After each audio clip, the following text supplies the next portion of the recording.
Welcome to the Legal Learning Podcast. I'm your host, Jolene, and with the Legal Learning Center, I help prospective law students save $300,000 on law school.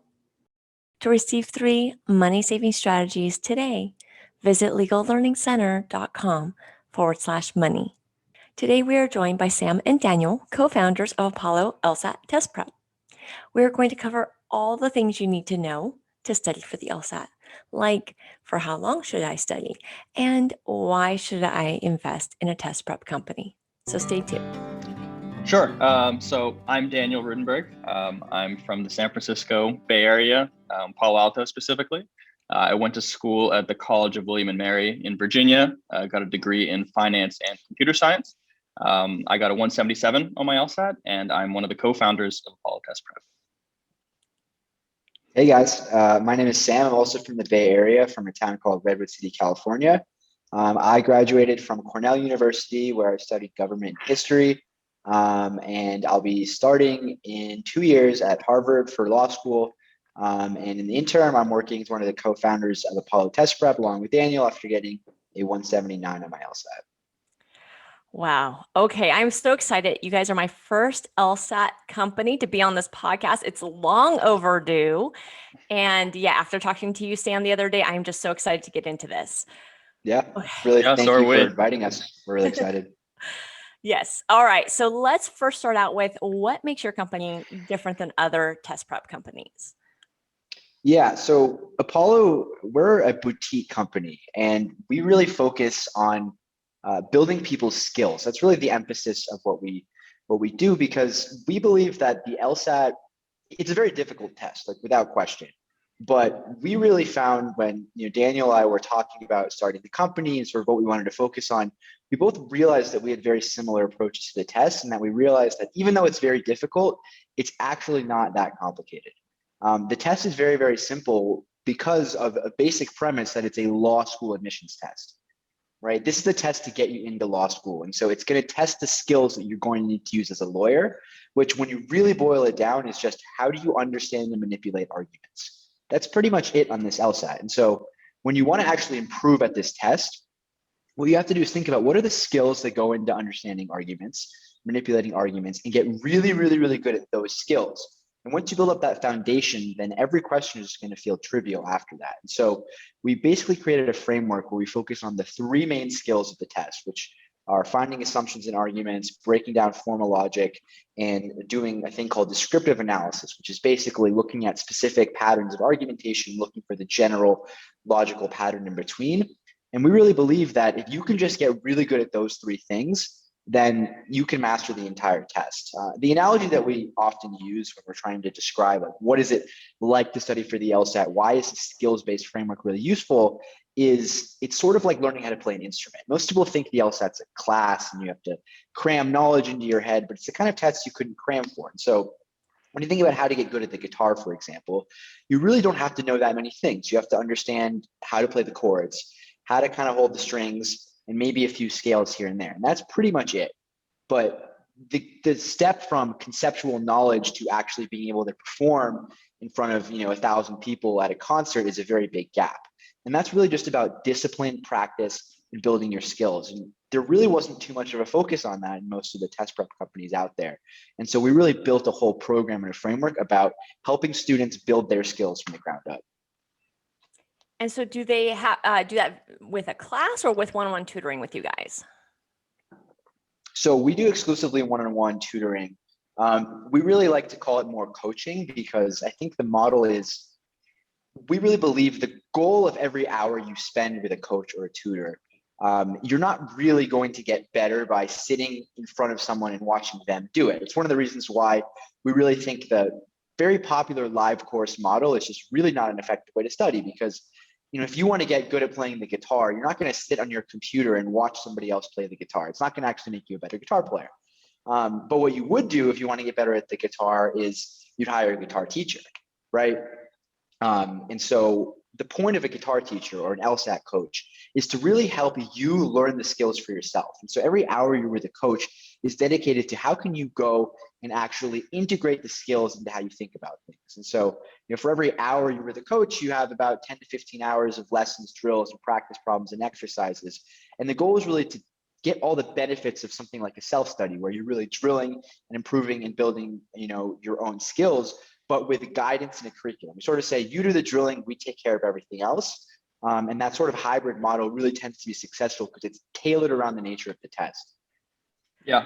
And one of the big things that we thought about initially when we were starting the company was, what are the things that only a real person can provide one-on-one, right? What exactly are people paying for when they get a one-on-one coach? And we realized, with the amount of videos, books out there, it's not just to have someone explain something to you, although that's obviously part of the role of the coach. But we kind of actually boiled down to really three main things that, having an expert in front of you is really, really good for. So the first is accountability, right? Having somebody who's going to, kind of stay on top of you week to week, make sure you're doing the work, provide motivation, be a mentor. The second thing is analysis. So to look at, take everything that they know about the test and then look at how you're doing, look at the questions you're missing, and be able to come up with a really, really targeted plan and understanding of what exactly you need to work on. Something that you just can't get with a video, course, book, any of that. And the final thing is just to explain things in a way that makes sense to you, right? To have someone who's not just seeing you for the first time and trying to explain a concept the way they would explain it to anyone else, but someone who really understands the student, has built a deep personal relationship with them, and knows how they best absorb concepts. And I think those three things really kind of get to the heart of what's unique about a one-on-one coach and the kind of things we really try to emphasize and provide value with when we work with students as well. Okay, I'm really excited by that answer because there's a couple things I wanted to dig deeper into. First of all is, one of the things I see most in my Facebook group as well as other LSAT or pre-law Facebook groups is, hey, I need an accountability buddy. And so you touched on that point that you guys provide accountability. So how do you do that? So I think the number one way is just having a set plan. The biggest pitfall people fall into when they're self-studying, and there's really two main problems. One of them is this accountability issue, which is it takes a long time to study for the LSAT. So we're sitting here in June. Let's say I'm planning to take the LSAT in November. It's so easy to be like, oh, my test is in November. Why do I have to sit down and study now? Right. And so it's very easy to just kind of prioritize other things when it's a very long-term project. I think that's the case for anything. But the real difficulty comes in when you add that second layer of challenge, which is when you're studying on your own, it's not just like you are procrastinating, like, oh, I have this big assignment due in a week and I want to do something else. It's not just you have to sit down and do the work. You have to figure out, okay, what am I going to do? Why am I going to do it? How am I going to do it? Is it even going to help me? Is it even going to work? And so when you add those 6 layers of extra things on top of actually sitting down and doing the work, you could spend 10 hours just figuring out what book you're going to read. And, you could also spend 2 months, doing strengthening questions a certain way, only to realize that it was wrong the entire time. You've just wasted 2 months of your studying. And so as far as accountability, having a framework, a plan, and someone to guide you through it, and doing so with the confidence that you're working with an expert who knows what they're doing, who's going along a framework that's proven, right? All you have to do is sit down and drill, right? It's all taken care of. You know exactly what you're going to do. You know exactly why you're doing it. And because you're working with a coach, you also know that you're going to be doing it properly. And so all of the biggest obstacles to actually sitting down and working are completely eliminated when you're working through that guided framework. And so really think that this hybrid model, it corrects all of those biggest challenges of a self-study, even in a way that an accountability buddy wouldn't, because it's nice to have someone be like, yeah, you should study, you can achieve your goals, but those obstacles are still going to be there. And having those taken care of, it's really amazing how much that can change your ability to sit down and just get the work done. That makes so much sense because I know I've seen students, they jump from one set of books to another set of books and they, they don't even know what their own study style is. And from what you're saying here, we take care of one. What do you focus on? Should you be doing and when? That sounds fantastic. Now, as far as you said that you guys focus on, what they need. So how do you guys figure out what somebody really needs? Sure. Yeah. So, I mean, the first thing we always do with students, we always start with a diagnostic test. So it's kind of a one-off session. They'll take a full practice test, and then they'll sit down with a coach who's going to really go through their approach to the test and come up with a plan based on that for the things they need to work on. And I think the real value there is in providing a deeper analysis than what someone can get who doesn't really have any sort of experience with the LSAT. Because I think anyone can sit down, take a test and see, oh, look, I missed 15 questions in logical reasoning. I missed 10 questions on logic games. I missed 10 reading comprehension questions, right? But that itself is not going to give you much more information than, oh, I need to work on logical reasoning, which itself has, a whole kind of universe of sub skills within it, right? So that's one thing we put a lot of emphasis on with coaches is where, you have a certain amount of expertise. And so you can use that expertise to give much deeper insights than just you're missing this kind of question, right? We can, talking about those core skills that Sam talked about, it's about tying back, a lot of different question types, different sections on the test to those core skills and saying, not just, oh, you struggle with strengthening questions, oh, you struggle with weakening questions, but looking kind of, beneath that and seeing the common thread between them, which is, oh, you struggle with finding assumptions in this kind of argument, right? You struggle with diagramming formal logic for this kind of argument. And I think that kind of analysis can give you a much better platform off which to build a genuinely customized plan that really targets the things that an actual person needs to work on. Yeah. I know your tutors tend to have a median score of 177. I saw that on your website. So if I'm a student that has something like right now, I'm somewhere in like the 140s, am I going to be able to relate to that tutor? Are they going to be able to speak my language? Oh, absolutely. I mean, first of all, we work with all kinds of students, but we just had a student who came in at a 147 with a diagnostic. In 3 months, she was already up into a 170, right? And so our framework really applies to people at all skill levels because part of the concept that the LSAT is difficult but not complicated is that anybody can master it, right? If someone just comes in and they have a background in logic or philosophy, they might be starting at a higher place, but the skills are all self-contained. So someone who's scoring in the 140s, it's not different skills, it's just they have less exposure to the same skills and they just really need to understand the framework and build it up. And our coaches, I mean, one thing I'll say about them is it's a prerequisite to work with us to have a very, very high score, right? To have proven mastery at the highest levels. But that, to use some LSAT language, that's a necessary condition, but it's not a sufficient condition. Our acceptance rate for coaches who want to work with us is only about 50. We only accept about 15% of applicants. And all those applicants have over 170 because we have a pretty meticulous interview and hiring process that we make sure that it's not that you proved you can accomplish the test at the highest levels, is you can actually relate to students and you can actually convey that information in a way that's effective, and you can build relationships with people and help them grow. And really no two students are alike, which is why we have, right now we have 13 wonderful coaches with different personalities and interests and abilities to relate to different kinds of students. And many of our coaches also started there themselves. So one of our coaches started in the low 140s and worked up to the 170s. And so we have many coaches who have been through that journey themselves, who are able to relate and emphasize with the student, not just in terms of helping them do better on the test, but what if you should take a break from studying now? Like, how do I arrange my schedule? How do I figure out, really how to do this? And they become a friend throughout the process. And, that someone who can be both expert mentor, friend throughout the process together can really fit to any student at any level. And we've seen success both with high achieving students who really just need to make a few tweaks and students who come in with absolutely no background, no experience, start low and work their way up. Yeah, and another thing I'll say about that is that even if we find someone who's a perfect match for a student who's been through a very, very similar process as the one that student has ahead of them, something we think is also really great about us and kind of sets us apart from people who, let's say kind of one-off tutors, individual tutors, is that whenever you have an Apollo coach, you also have the entire kind of Apollo brain trust working with you as well. So if a coach has an issue where, there's a student and it's like, they have a specific issue, one that I don't have enough experience with yet, we have, a lot of meetings, group chats, collaboration constantly, where a coach can pose that question and then get answers from the 12 other coaches almost immediately.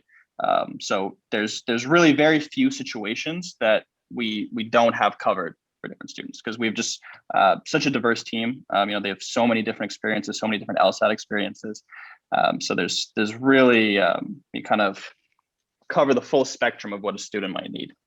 Nice.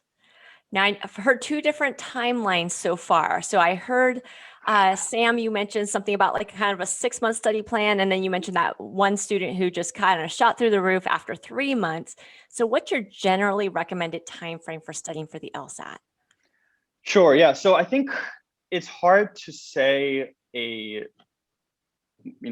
number of weeks or number of months. That's not really the timeline that we go off of. We say that generally, if you're trying to really get everything out of the process you possibly can, you should shoot for about 250 to 300 hours of studying and drilling. And so that doesn't have, doesn't carry with it a specific number of months, right? Because everybody's schedule is different. Some people are way more busy, some people are way less busy.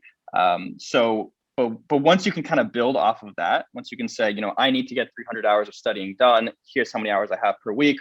From there, then you can kind of extrapolate and create a number of weeks plan. So it really does vary. Some people get it done in 3 months, 4 months. Some people take a little bit longer, year, more than a year. It really does depend on the student and kind of their schedule. One thing I will say about that is I think it's incredibly common across the test prep industry, especially when you look at some of these live courses, to kind of undersell how long the LSAT takes. You'll have people sign up for these LSAT boot camps, right? And they're like a month long, 2 months long. And that's just not enough time for the vast majority of people. I mean, unless you're exclusively doing LSAT and not sleeping or eating anymore, you're not going to get it done in a month or 2 months. And I think that kind of comes down to the fact that, their main product is the hours that they're selling someone to be in the class, right? And ultimately, if you make it longer than a month or two, it kind of becomes prohibitively expensive for that reason. And so what we say is we're actually trying to sell you as few hours of coaching as possible, right? Because the point of the coaching is not just to have someone talk at you for X number of hours. It's to empower you and to give you the tools to be much more efficient and effective in your drilling time. And so, yeah, we definitely try to push back as much as possible against this idea that, a month or two is going to be enough. For most people, it's not, and that's totally fine. But if you have a really solid plan, and if you know exactly what you're doing week to week, you can be very, very effective, very, very linear in your progress over the course of, 3, 4, 5 months. And that's usually much more effective for most people. Now, I know obviously everybody wants to get the highest score that they can. But let's just say I want to go to a local school. There's only one school around here. The LSAT requirements aren't that high. I can totally do it. Is there a purpose for trying to get a higher LSAT score if I already know I can pretty much just get into that school I want to go to?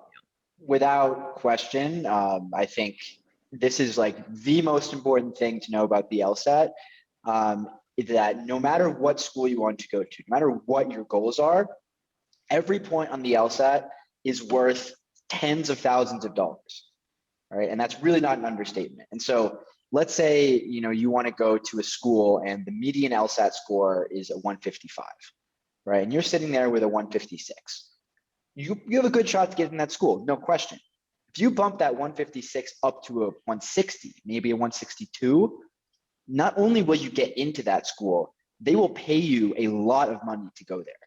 And that's true whether you're talking about top 100, top 50, top 25, and the T14. No matter what your goals are, no matter where you fall, scoring higher in the LSAT will get you money to a school. This is something that I tell people, and they never believe me, and they think I'm making it up and trying to sell things. But when you think about the amount of scholarship money that was offered, you can get paid $1,000 per hour or more to study for this test. That's not an exaggeration. It's not hyperbole. It's really the truth. That's more than lawyers at big law firms make, right? To study for the LSAT. And the reason is, let's just say you follow our recommended timeline, right? 250 to 300 hours of studying. You put in that much work and you do really, really well on the LSAT, you get a full ride scholarship to a law school of your choice. That full ride scholarship over the course of 3 years, just in terms of the tuition alone, that's not even including stipends, room and board, can be worth $200,000. When you throw in stipends, which many of these come in, it can be worth anywhere from $200,000 to $300,000 alone, just in terms of the money you're literally getting paid, not to mention the money that you're going to save by interest, not to mention the money that you're going to save by going to a good law school and getting a high paying job versus going to a worse law school. And so it's not even that you're going to get paid $1,000 per hour. It's you're going to get paid at least $1,000 per hour, and probably even more when you consider net earnings over time. And so it's really the worst kept secret in law school that nobody pays full tuition for law school. But nobody really considers that when they're studying for the LSAT. And so I truly believe, and it's really not just because I run an LSAT company. Like, I honestly believe that at this stage in people's careers, there's really very, very, very few things that you could do that's going to be a better investment of your time and of your money than working to improve your LSAT score. Because no matter where you want to apply, no matter what your score is, you will get money to go somewhere, a lot of it. And the higher your score is, the more money you're going to get, and the better schools you're going to get money for. I like that direct correlation. That just makes it more concrete. I know that, we see these offers come in, especially on Instagram, right? Everyone shares on Instagram. I got all these money offers, and it seems so vague. It just seems like, okay, well, I've got a score that's good enough. I think I'm done now, that kind of thing. And especially for, I think, students who maybe haven't invested very much in the LSAT prep, they just think, okay, well, I can get in now, or I'm going to get maybe some money, and that's good.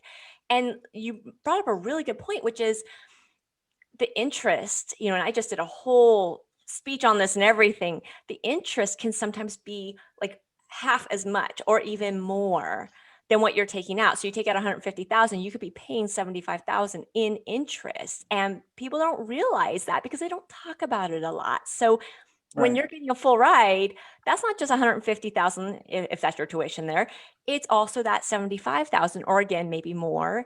And again, a lot of schools cost even more than that 150. So it's exponentially worth it, it sounds like, especially if you've got that direct correlation that just helps it make sense. Yeah, and just to sort of expand on that a little bit, people are sort of like, oh, it's like a mystery. Like, how do people even get scholarships? And it's not a mystery. It's actually pretty clearly laid out. First of all, there's a resource that I recommend highly playing with it. It's the LSAT Demon Scholarship Predictor. Maybe we can link to it in the show notes or something, but you can put in what's your GPA, what's your LSAT, how much money are you likely to receive per year at every law school, and you can try. I'm going to get 5 more points on the LSAT. How much more money will that get me? And it's astonishing when you play around with it. But there's two, main. The biggest reason why this correlation exists is, for better or for worse, it has a lot to do with the U.S. News rankings. And this is not because, I think anyone should really shop around for law school based on what their ranking is. There are plenty of better reasons to go to a law school than the U.S. News ranking. But if you think about it from the perspective of an admissions committee, right, what do they care about? What does the dean of the school care about? And in the law school world, on the back end, U.S. News rankings really is everything, right? It determines things like, how likely are alumni to contribute money to the school, right? What is the view of the school maybe in the eyes of the biggest law firms, or of, the law industry is very small, people talk, right? So what's the reputation, how much money are they going to get from the university? All these things that the institution cares about comes from the U.S. News rankings. And the biggest factor in the U.S. News rankings that the admitted students can influence, right? So if I'm applying to law school, like, what can I do to affect the ranking at the school I'm applying to?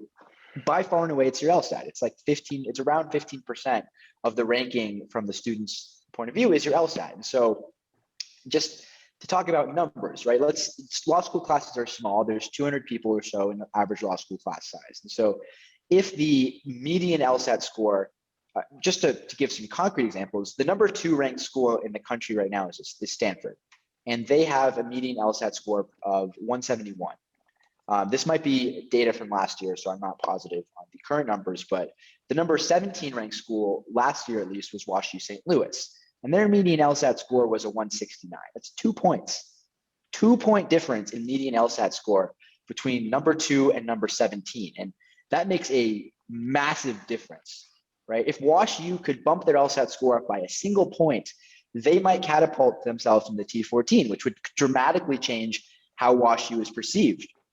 UCLA just did that and bumped over Georgetown. And there was a whole big thing about it. And so from WashU's perspective, if you have a score of like a 173, for example, you're going to get into schools like Stanford and Harvard and NYU and Chicago and all these top schools. And there's no reason if you get into those schools to go to WashU. But if you go to WashU, you have the potential, because the class sizes are so small, to be the difference maker that makes that bump. And so when you think about what's it worth to WashU, is it $150,000? It's a drop in the bucket compared to what the value you can give them by going to their school with a higher score. And so really, if you're above the 75th percentile LSAT wise at a school, that's when they're going to throw money at you, almost formulaically.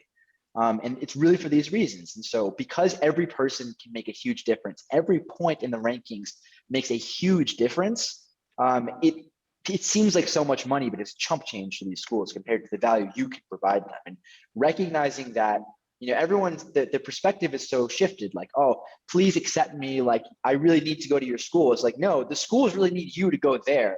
And you want to come into it that mindset and recognize the value you can provide, because that's really how you get the most out of this process. Nice.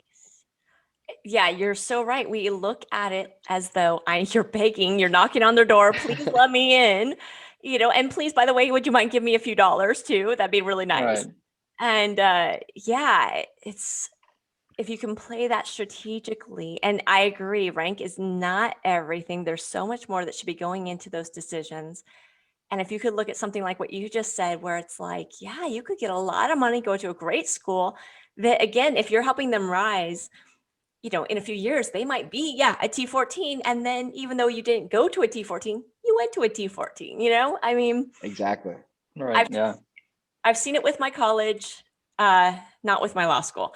My law school, I think, has gone down. So, oh, well, moving on. So we just don't talk about that anymore. But yeah, my college keeps going up and up. And it's like, yeah, I went to that brilliant college. Yes, it was amazing when I went there too. Yeah. But all right. So this question's for Daniel. Daniel, do you see mistakes that students are making that you just wish they would stop making? Yes, absolutely. Let me think. I mean, there's definitely a few different ones. I think the first one that comes to mind is, and this is one, so I'll say this is one that I made personally. I think that's why it comes to mind, is putting too much stock in that first diagnostic or those first few tests that you take. So I can tell you that when I took my first LSAT, I did really, really poorly on logic game section. I missed, I think, 20 out of 23 questions on there. And I was devastated, because I had these big plans. I was going to get this great score, go to this great law school. And then here I was missing pretty much every question on one of the sections. And that to me initially was a really big stumbling block, and it affected my studies for multiple months, where I was just so discouraged by what I thought was a really, really terrible outcome. And so I think a big thing that I always tell students who are just starting out, people who maybe just took a test and also did really poorly in one of the sections, is to kind of trust yourself in the process a little bit. Know that, especially the logic game section, for one, that's a section that very few people are going to go into 100% confident on. It's very strange. It's something that most people have just no experience with at all. And so to expect yourself to be able to ace that on the first try is just unrealistic. And I think a lot of people, especially people who come into it, who maybe got really great scores on the SAT, the ACT, and they think, okay, well, this should be just like that. I'll do great on my first try here. And the LSAT is really not like that. So it's a very, very learnable test. That's kind of the good news of that. And so I think there's a very clear formula there. And I think people kind of try to find shortcuts through it. But the formula is really learn how to do it, right? And this is double true for logic games. Learn the strategies, become comfortable with the test, become familiar with the different types of questions, and then just practice the right way over and over again, and you're going to start to see results. And so I think that's kind of my biggest advice for people who are maybe just starting out, is don't let yourself get really discouraged by a poor showing in one of the sections. Just know it's a very learnable test. And as long as you're approaching it the right way, and as long as you're putting in that work, and drilling it the right way, and being organized and focused in the way you're studying, I think the work to score graph, the amount of work you put in versus your score increase, is very, very linear over time. So I think that's kind of the biggest thing I would tell new students. Good to know. Do you have anything to add to that, Sam? I think that's really common. I think the other one is just, and I know we've talked about this a little bit, but just underestimating how much work this takes. The biggest, the worst mistake it's my biggest pet peeve, is people will come to us in February and they'll be like, I want to apply to law school. I want to start in the fall. I'm starting to take the LSAT. Help me do it. I'm like, I would love to help you, but I really would encourage this person to take another year, because, when you think about how do you plan out this timeline, the first thing is you have to remember it's so much better and more advantageous to apply early. Law school is rolling admissions. It's open from September to April. But if you apply in September, you have a huge advantage in the process because you're applying for more spots with less people. And so, if you want to really apply by September, you want to shoot to have the test done by June at the latest, because then you have the opportunity to retake it in August or October if you need to, and spend 2 months working on your applications and get that application in early. And so if you want to think about, okay, how long should I start studying to get it in June? Realistically, you should be studying, for most people, anywhere from 4 to 8 months in advance of June, which is about a year before you want to apply is when you really want to begin the process, ideally. And people just think, oh, I'll wait till the summer. I'll just kind of, spend 2 months, do the LSAT, and it'll all be okay. And then they have to rush and procrastinate everything at the end. And the biggest advice I can give people is plan ahead and start early. You can always adjust things if you start early, but rushing at the last minute is just really the biggest mistake. And that's one of the things that I think I really would encourage people to work on in advance, is just figure out a good timeline and give yourself room to be flexible, because it's so important with this test. Yeah, and actually, sorry, I have one more to kind of add on top of that. I think it ties together some of the things we talked about. I think another big mistake that kind of is related to that is just underestimating the importance of the LSAT, and just how much of an investment it is. I'll talk to someone and just, let's say, a friend, right? And I'll recommend a certain book to them. Like, oh, I don't want that book. It's too expensive. It's $35. I could get it for, I'll wait and see if the price goes down, right? And same with time too. People are thinking, I'm too busy with X, Y, and Z. I think I'll just cut back on LSAT study time and hope for the best. And so, like Sam talked about, the LSAT really, for 99% of people, unless you have a position lined up as CEO somewhere, it's going to be the biggest return on investment that you're going to get, bar nothing else that you're really working on. It's even though it is a lot of work, right? It's 250, 300 hours. It's a lot of work. Sometimes it can be expensive, right? Paying for prep, paying for all the registration fees. But at the end of the day, the return on that investment is actually higher than pretty much anything else out there. So it seems like a lot up front, but it's also, the slightly delayed payoff there is absolutely enormous. Yeah, we had an admissions person on a few months ago now, I think. And she said it's basically a third of your application. So, when something stands out that strongly on your application, it's important. You got to do it, especially it's not exactly a one shot, but it's kind of a one shot deal, right? You want to get that test done and over with. You want to know what your score is so that you know where you're landing. And yeah, hopefully in one shot or 2 shots, not 5 shots, let's get it done. So yeah, it's important. Do it right and try to do it as few times as possible. Yep. At least in my mind. So for sure. Yeah. All right. And So, go ahead. I was just thinking, it's a third of your application, but if you're at the point where you're applying, chances are the other 2/3 are mostly set in stone at that point, right? Your GPA is probably not going to change too much, right? Your personal statement, I mean, so you can definitely work on that. But your resume is probably not going to change all that much, right? Your recommendations are probably not going to change all that much. So, if you're set on applying to law school, that's where your energies really should be, on this massive, massive part of your application that you really have total control over, more than pretty much anything else. Yeah. And especially, it sounds like this is really where the money is too. So, Oh yeah, the money really comes down to a numbers game. And I think just one more note about like the idea of the investment, right? Not only are you going to get a higher return than any other kind of investment you could make, you're also investing in yourself, right? You're not just investing in some stocks and just letting it and hoping for a gamble. Like, you're totally in control of your destiny here. And that can be empowering, that not only do you have that opportunity to return, but you have the chance to succeed and overcome obstacles. And what you're putting is, you're putting that faith in that investment that you can succeed. When you put all the things together, it becomes, I think, even though it's frustrating at times, when you look back on it, most people find it's actually a very rewarding experience and an opportunity for growth. It just comes down to having the right perspective. definitely. All right, guys. This has been really helpful. I'm really excited. I love what I'm hearing, and I love the hardcore facts that you gave out, because I think for a lot of us, we're very logic based, in our minds.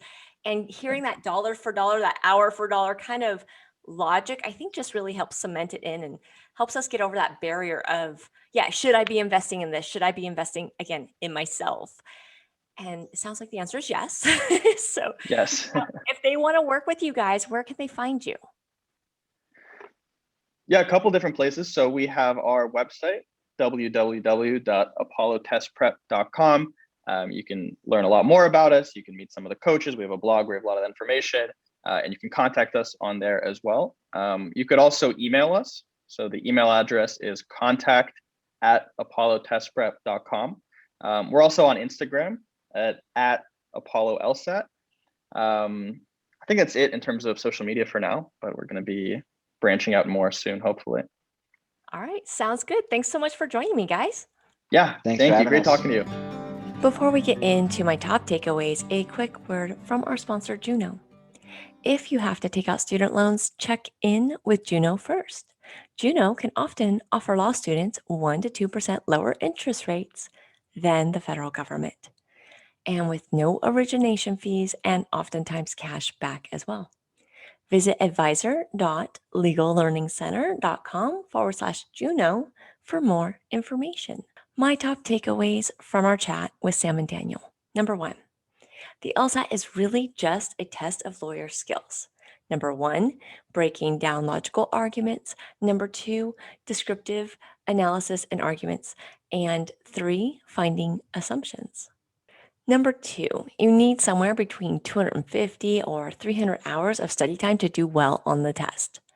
Number 3, each point on the LSAT is worth thousands, so it's worth it to really invest in this study. Number 4, if you are working with Apollo Test Prep, for each hour of study, there's about 15 hours of homework. So they really try to maximize your dollars. It's all about accountability and analysis with them. That's it for this episode. All the tips and links will be in the show notes. A full transcript will be available at legallearningcenter.com/Apollo. And if you enjoyed this episode, if you learned something today, please leave a review. That just helps the show help more people. Thanks.